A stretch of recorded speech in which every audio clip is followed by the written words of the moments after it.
Today's 10-point report has been brought to you by Forever Chemicals.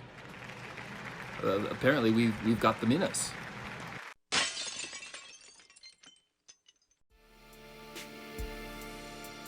All right, so I'm gonna get the local news out of the way first. This comes from my own state, and there's this property that the security company is leaving because they say it's too dangerous. So you should check it out. And if anyone goes over to this property and sits on the corner of it for a while and witnesses what's going on, they'll see exactly what we're talking about. A local business owner who has spent millions trying to protect his Albuquerque properties. He's now finding himself without security at one of his strip malls. We've removed the same criminal trespassers who are on there openly using fentanyl. They're panhandling, they're damaging the property, they're trying to camp there.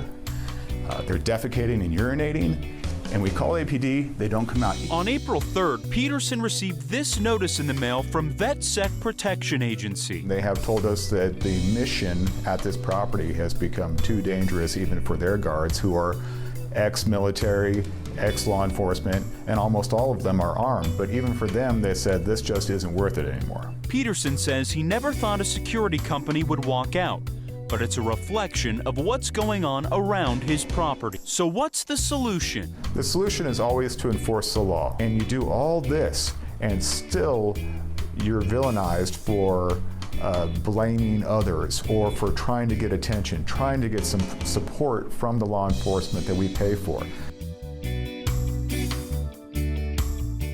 O.J. Simpson died, and I was trying to figure out why that's relevant, so I went ahead and read the whole story. We bring that up?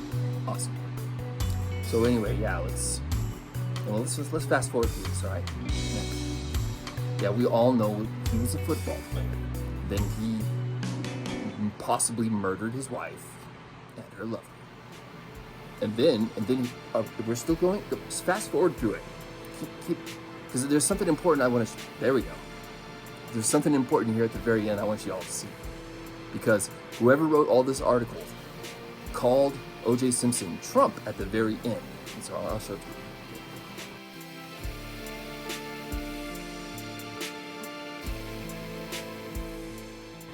you. Oh, that's embarrassing. Anyway, moving on. This next article is about how climate change is about to doom coffee. To stave off the looming threats, some agricultural scientists are hard at work breeding climate-resilient, high-yield varieties of coffee. Climate change is expected to shift the areas where coffee can grow, with some researchers estimating that the most suitable land for coffee will shrink by more than half by 2050, and that hotter temperatures will make the plants more vulnerable to pest blight and other threats. Sure they will.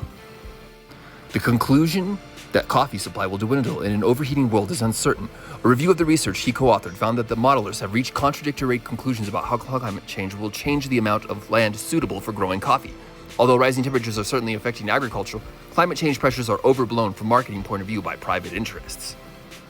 Yeah, but coffee loves the tropical climate, so the more the globe warms, the more the coffee will taste better. So for the last story, this is going to be on the Second Amendment attack. Recently, Biden has been doing some bill signing for some pretty suspicious stuff. So why would we? Yes, it's for the gun sellers, because the federal government wants anybody who makes money selling guns for a living to be federally registered. And as a federally registered gun seller, you have to use background checks on all firearms purchases. It's really what they want. If you ask me, that everything that this story and that this bill is about federalizing gun sales. Period. All of them. So they will be able to track every single gun purchase. Therefore, they will know every single gun owner. It's almost too easy to see through these terrible, terrible bills.